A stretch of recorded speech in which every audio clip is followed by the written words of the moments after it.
Welcome, everybody. It's time for another episode of the ShopNotes podcast. Today is episode number 26, and I'm your host, Phil Huber. I'm in the set of the Woodsmith Shop TV show. I'm joined today with one of my usuals, Mr. Logan Whitmer, and two special guests, Dylan Baker and Marc Hopkins. On today's episode, we're going to be talking about shop update. So I think it's time to get started. This episode of the ShopNotes podcast is brought to you by Woodsmith Magazine. Woodsmith Magazine has been the trusted source for all your woodworking information for over 40 years. From tips and techniques to furniture projects to shop projects, you'll find it all at Woodsmith Magazine. Subscribe today at woodsmith.com.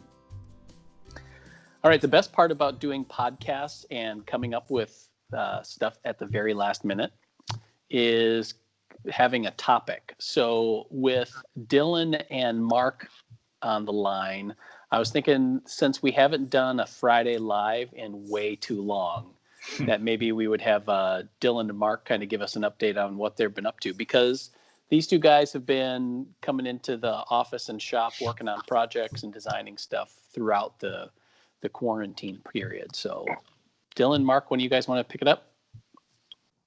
Start us off there, Marc. Well, yeah, it's been a while. So what's been going on in the shop?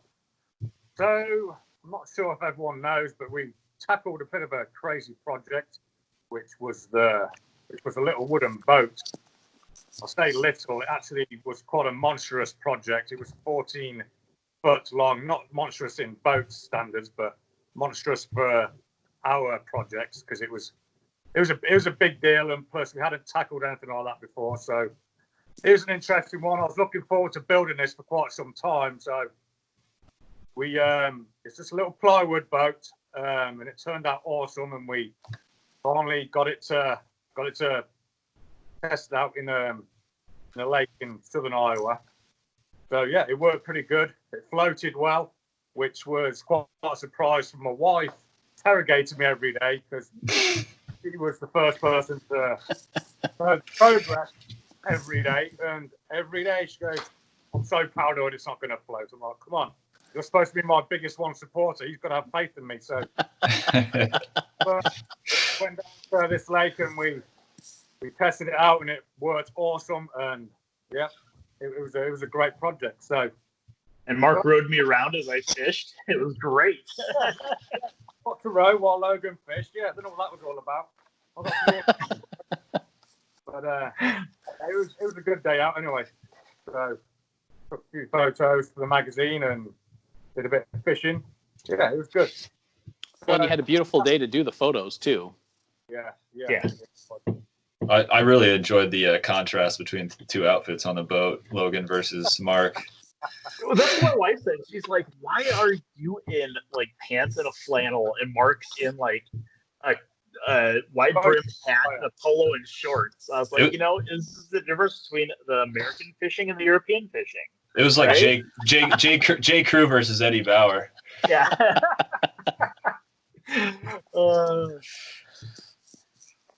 So I think, Marc, the funnest part in reading through the article on the boat was considering how much epoxy is in that boat. There's a lot. I mean, it was marine grade plywood, but you still need to coat it with a waterproof barrier. And then, there were several coats of epoxy that was rolled on there. And then after the fact, there was 3 coats of oil-based marine paint. So sure. Just for added protection, just to make sure it doesn't sink and there's no leaks, and which there was none, so we came through pretty good on that. But and I thought the paint looked really good on it. I mean, it was a lengthy process with the epoxy, but I mean, it needed to be on there. So yeah, it turned out good. So that was quite the project. It was fun. Nice. Well, I think it's kind of fun to have an unusual project to throw in there every so often, because I know that, we're always going to be doing projects like bookcases and tables and furniture pieces, but it's nice to branch out into something else and give readers a little bit of a surprise. Well, that's it. It's a big learning curve as well. I mean, I've never tackled a boat project before, so I was looking forward to it, and yeah, it was completely enjoyable to build it. Yeah. Can't wait to build the next one. There we go. So, Dylan, what have you been up to? Boy, that's a loaded question.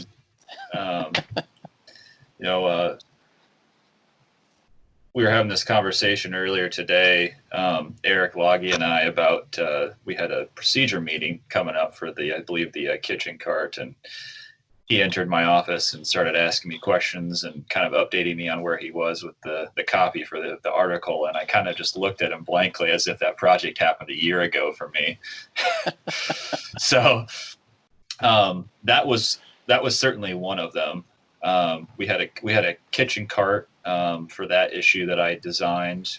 Marc ended up building that. That was the casework was all quarter sawn white oak, and then it had a butcher block top that was hard maple, and then the caster. There's two casters on the front legs of it that were also hard maple that we machined ourselves. So really the cool thing about this project is the only mechanical hardware on it were the hinges. We used Euro hinges, and that was just more for ease of use, since the storage below is made for pots and pans and that sort of thing. I didn't want to run the risk of using wooden hinges on that. It just made sense to use something mechanical for that application. So I'm looking forward to that project coming out in the issue. I think Todd is in the studio today, and then probably part of next week's shooting projects for that issue. And so that will be one of the ones that will be included in that. So I'll be interested to see the final shots. Another smaller project I did for the same issue was an orbital sander shelf / storage. That project was something that you brought to me, Phil. It was kind of loosely based off of an image that you had found of another person who was in the woodworking community shop had. So we kind of ran with that, converted a little bit. The storage compartments are different, and the general look of it's quite different as well. But again, it's just a plywood shop project, so not a lot of joinery. It's all 1/2-inch plywood, so there's consistency there. And then there's individual drawers for your different grits of palm sanders. There's a little bit of peg storage, so it's modeled off more or less a shaker design. So it's got pegs and mushroom knobs on it. The pegs were included in that, so you could hang belt sander belts on there. Yeah. And then there's also, it's long enough to store a belt sander as well on it. But certainly, a lot of projects that we do, we have kind of subject matter in mind, but we always love to see other people, kind of reinvent what we've created here or end up using it for some other application within their shop. So that, our projects aren't limited in that aspect. So yeah, those were the two that were for that issue, which I believe was 251 perhaps. Yep. I just finished up modeling what we had initially deemed as a gearbox. Again, we keep our titles relatively ambiguous because things are always subject to change. But I ended up modeling it after an old sea chest. So it's got an angled front and back. So you've got box joints at an angle, about a 5-degree angle. That's going to be painted southern yellow pine. There'll be a skirt and a couple battens. So the construction is very traditional and to that specific piece, but we've converted it so that it is, again, a little more applicable to woodworking. And again, we leave the interior. We don't. At least I try to avoid from over engineering the interior of a tool chest, just because everyone is, everyone has their own methods of woodworking and what tools they use most. So that's completely up to their own discretion as to what they put in it. So we kind of, again, trying to keep not only the titles ambiguous, but sometimes the use ambiguous as well. So I'm looking forward to that. I think Steve is going to be the man behind the job on that for the construction, and he'll get started on that next week sometime. And then I am in the process of finishing modeling another project, but this one is going to be for Popular Woodworking. There's a a well-known book called The Shaker Legacy. Some people may not know. That's a Christian Bexford book, where he has kind of gone through all of the photo archives of old Shaker villages out on the East Coast, and some that have inevitably spread into the Midwest and Ohio River Valley.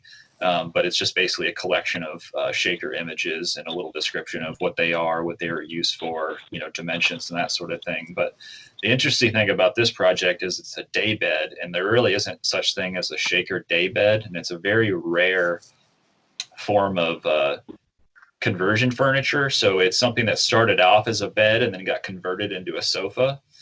And there's only one image, and it happens to be in that book. And I've actually been back and forth with Christian via email, just trying to get specifics from him to try and get a little bit of intel as to how this thing needs to be constructed outside of what I can see in the image. And he didn't really have a whole lot for me, so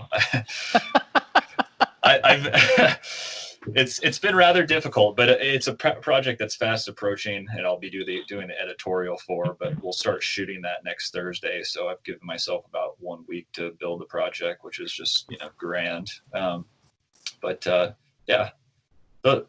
that's all the stuff that from a project perspective that I've been working on. There's been some modeling of some old projects and doing drawings and that sort of thing to kind of keep things updated for our plans now, or whether they're free or for purchase. But cool. Yeah. And then Mark, you're working on some bandsaw boxes now that the cart's done, huh? Yeah, so after the boat got completed, I went on to, then I said I wanted to build something that's a little bit smaller than a boat. Full project. So I'm still in design a kitchen cart, so that was a bit of a step down, quite a bit of a step down.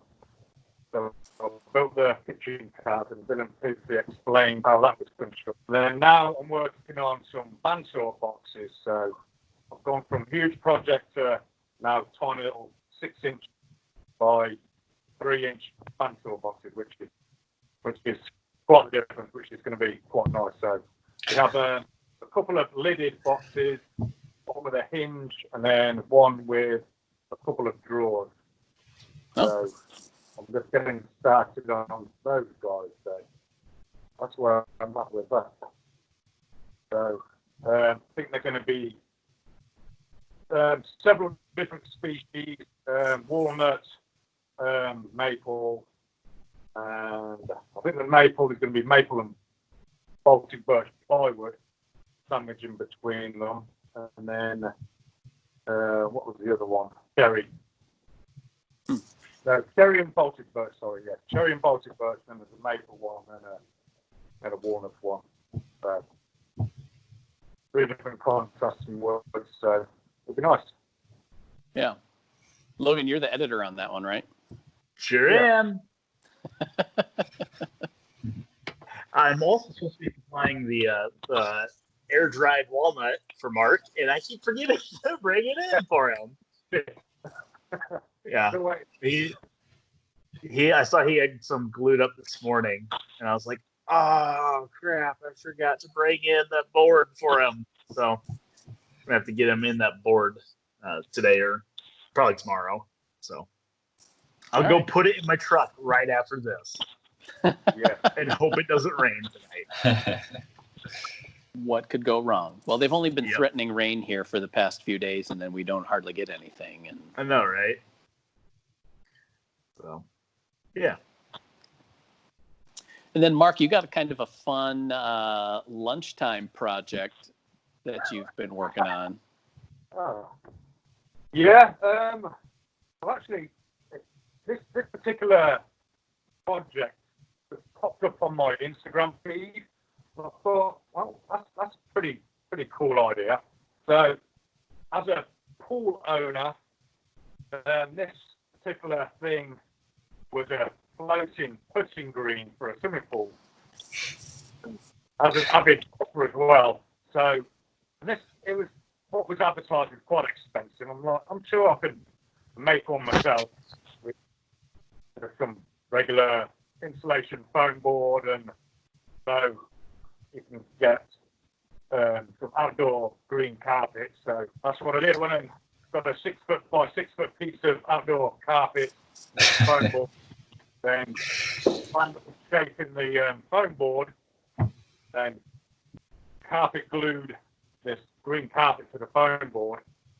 So then next step is to put a little putting pin and a hole in the middle of this construction, then set it afloat, and then come 4th of July, when we're having a few people over, we'll use it as a little practice shipping green. So yeah, sort of a fun little project.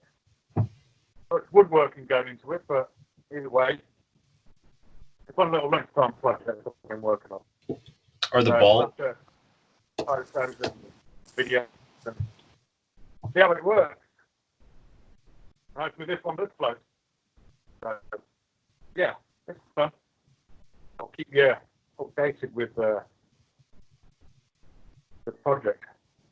I say it's for the I know Mark's mic is cutting in and out a little bit, so hopefully people can hear what he's saying. But it's a putting green, right?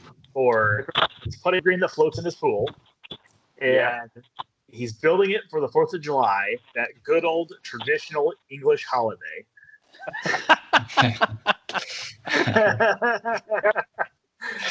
Is that like a sore spot across the pond?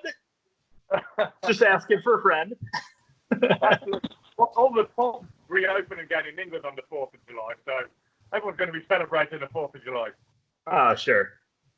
That's funny. We just won't be celebrating it together because we're no longer allowed in Europe right now. That's right. They're still bitter about the 4th of July. So Mark, on the putting green, are the balls that are used, are they like a wiffle ball that have Velcro around them, and that's how they adhere once you chip onto the green, or how does that work? No, they're just they're actually just small, not just plastic golf balls. Ping pong balls. They'd float, right? Yeah, they would. It's going to be real bouncy because I can just see it. People landing their shots on the green and it bouncing off somewhere. So it's going to be trial and error basically. There's no landing on the green. It's just in the hole. That's all it is. Hole in one or nothing. Yep.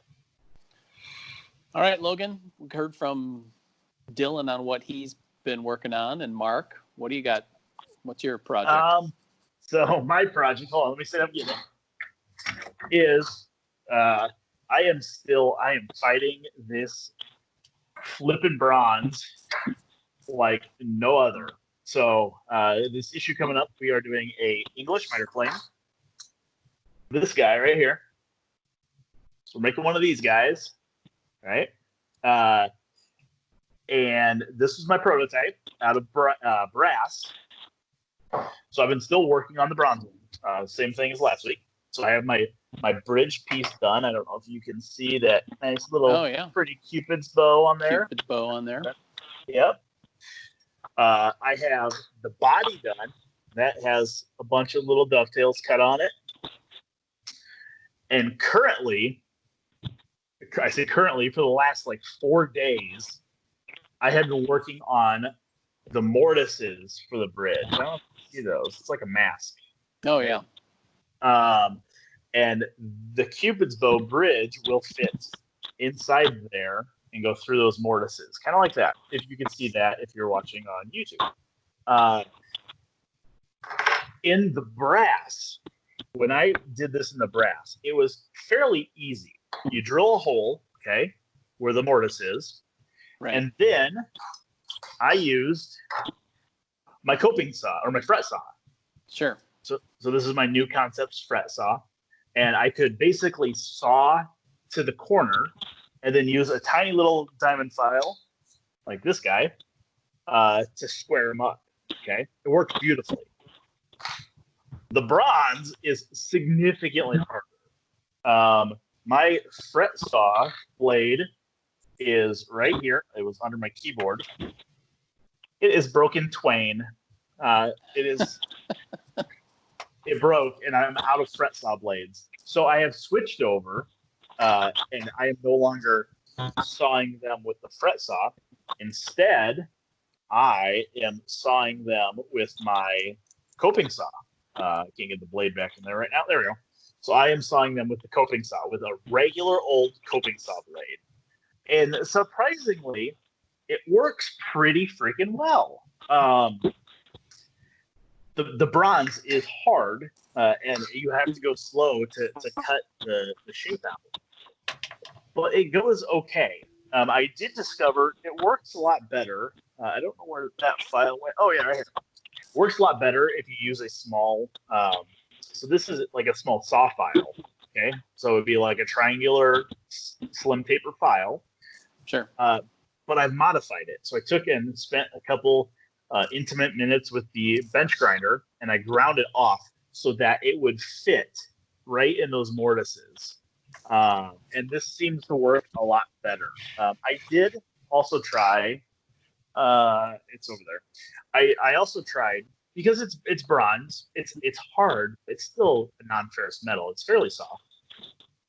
I tried to use a 1/8-inch mortise chisel that I have to pound these out. It works beautifully. All right. You sharpen every hit. Yeah. And I mean, it worked well for one of them, but then I decided I would basically eat through my entire mortise chisel if I did that. So I stopped doing that, and then I've resorted back to slow go filing. So I'm hoping this afternoon I'm going to get these fit completely, and once those are fit, I can cut the front dovetails, and I can bend this, and that is at that point the majority of the work done. The sole is significantly easier to do in the body, in my opinion. So once I get that done, it'll be onto the sole and then the infills. I'm hoping to have this done to shoot it next week. So that is my goal. So the clock's ticking. Clock is ticking on it. I was expecting it to take the same amount of time as this brass one. Not the case.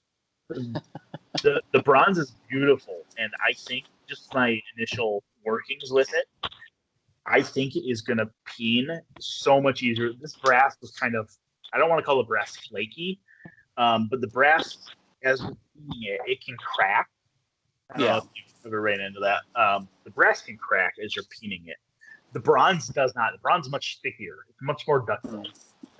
You can. It's malleable. You can pound it out pretty thin, I think. So I think it's going to peen significantly easier, which is one of the hard parts, getting those dovetails to close up and look good. Right. So I think from that standpoint, this will work much better. But it just takes. It's taking a lot longer to do the bronze than I was expecting. So that has been my project. Aside from building an English workbench this morning on our TV show. Yeah. Well, you've got an English theme going here now.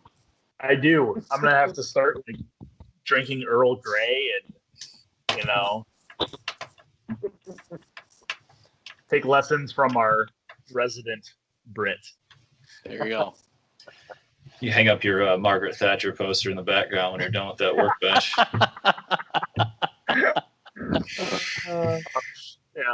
So Logan, I guess 2 questions, 2 different topics. The hand planes for the brass and the bronze, I'm assuming they're not cold formed. You have to apply heat to them to bend them around the sole. Nope, they're cold formed. Are they? Okay. Yeah. I used so this is a bending block. Okay. So this is basically the shape of the inside of the plane, and I will clamp this in my vise with the bronze, just like that, right?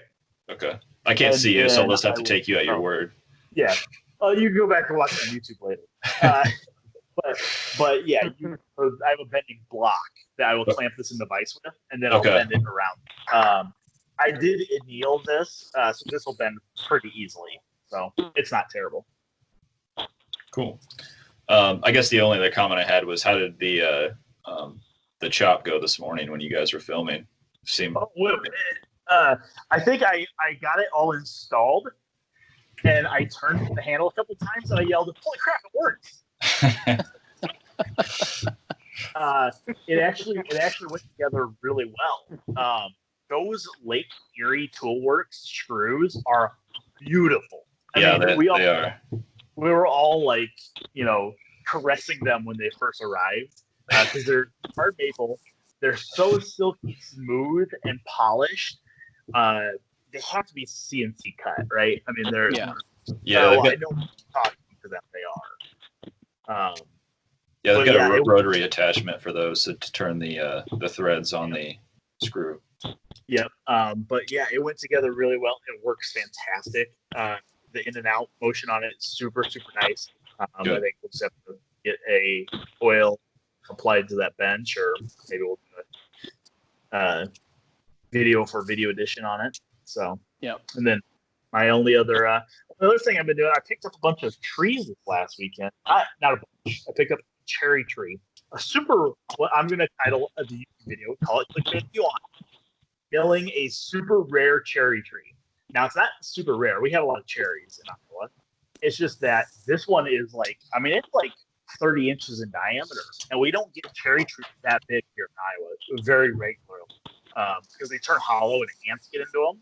Mm-hmm. So I picked up a cherry tree this weekend, and I also picked up a red elm, which is very cool. I mean, I have a lot of elms on my property, but they're all the Siberian elms. So they're very pale, not very nice looking. Mm-hmm. And when I told this arborist I would go pick up the trunk for him, I was kind of doing it more as like a favor, like, hey, you've been getting me some really nice trees, so yeah, I'll go take care of this trunk for you, so you guys don't have to go back and cut it up and stuff. I asked him if it was a Chinese or a Siberian or a red elm, and he said, I think it's a Chinese elm. And when I got there, I was like, oh, nope, it's a red elm, and it's beautiful. I'm super excited. I'm hoping we can get our film crew out to video the cutting of it, because it's a really cool, the trunk looks like somebody grabbed both ends and just twisted it. So I think it will be some really cool figure in it and stuff, and I'm excited to cut it. It's kind of a weird shape. It's like an oval cross section. So I'm afraid there might be some metal in it, but that makes for better video. Perfect. A little bit of mishap in there, yeah. Yep. All right, Phil. All right. I'm working on my radio cabinet rehab. I got the case all put back together, and now it's just a matter of trimming down the grill work on the front into 2 doors and edging those and getting those put in. It's kind of a chase your tail kind of moment, because I need to trim down the doors to see how big they are, but I also need to remember that I got to edge the doors with some banding around there, so trying not to cut them down too small, and coming up with a backer material for the doors so that they're a little thicker, because right now they're just 1/4 inch.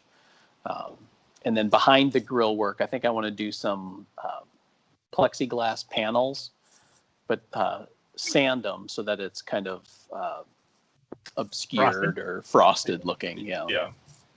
So was that a refurb project, or is this something that was built from scratch? No, it's a refurb. It was sitting in my grandma's house for the longest time. One of my uncles, years and years ago, after the radio part of it had died, had gutted it and then basically covered the grill work with contact paper, and that became the back of the cabinet, and then added a shelf in the middle. And I always knew it as the National Geographic cabinet, because it just had like 30 years of National Geographics stored in it. So I got it and have wanted to, once I found out that it was an old radio cabinet, wanted to fix it up somehow and kind of recognize that history of that cabinet. So I put some veneer on the what I'm going to call the doors, that grill work. I had some walnut burl veneer that I'm using. So that was the grills you had in the shop a while back, right? You said the burl. Yeah. Yep. So because of the quarantine, I've been kind of stalled out on it because I haven't gotten the backer material for the doors and that kind of thing. But I did stripped down the finish on the casework and put a new stain on it, and got that cleaned up. So that part is all finished and done. It's now I'm just onto the doors. So hopefully within the next couple of weeks I can get it done. I keep thinking that I'm going to get more time, but with everybody home, there's just not as much time as I thought. So. Yeah. But I tell you what, daycare opens up next week in Iowa. I know our cases are spiking again, but it will be nice to get some work done without the children. Well, isn't your daycare just your mom? No, it was, yes. But they moved back to Cedar Rapids kind of at the beginning of this whole thing. So it's like, I didn't even get much benefit of having daycare while we were a work from home thing. So, yep. So, yeah. Fun times. All right. I don't have any comments or questions from this one. There's, so I guess we'll just wrap this up here. Okay. Thanks, everybody, for listening to this episode of the Shop Notes podcast. Once again, if you would mind giving us, sending us any of your questions or comments or feedback, smart remarks based on this podcast or other ones, we'd love to hear from you. You can check out the show notes page on woodsmith.com/podcast.